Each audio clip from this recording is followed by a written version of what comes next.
Pernahkah engkau terbangun di tengah malam, ketika dunia sunyi dan hanya langit yang menjadi saksi antara engkau dan Tuhanmu?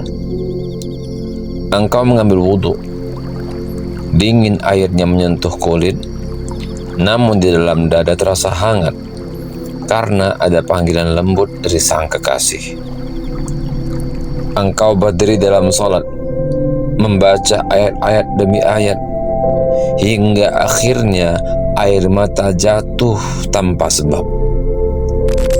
Pikiranmu kosong, tetapi hati terasa penuh oleh sesuatu yang tak bisa dijelaskan. Dalam sujud, engkau merasa seakan Allah melihatmu, dan engkau pun tenggelam dalam lautan cintanya. Inilah yang disebut oleh para sufi sebagai hal, keadaan batin yang dianugerahkan oleh Allah Subhanahu wa Ta'ala kepada hati yang bersih. Hal bukan hasil latihan, bukan pula kehendak diri.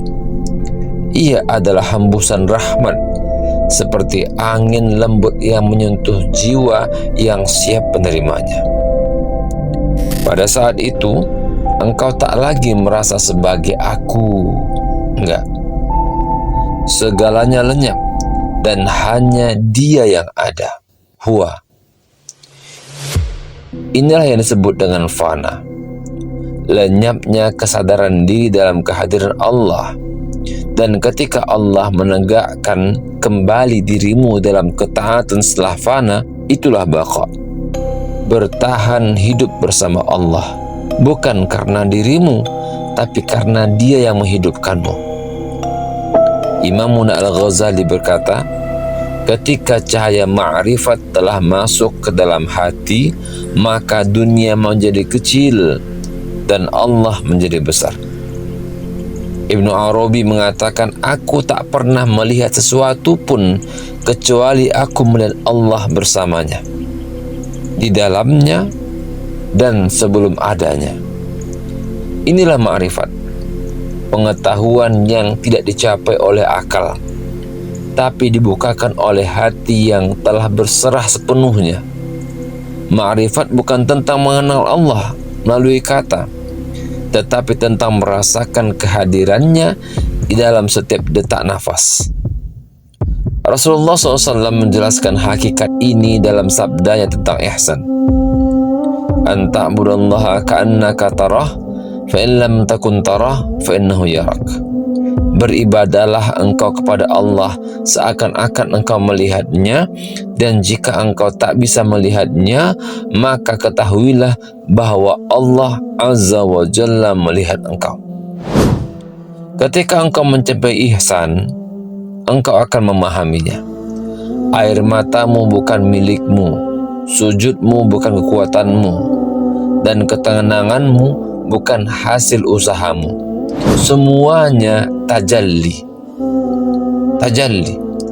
yakni penampakan lembut dari sifat-sifat Allah ke dalam hati seorang hamba.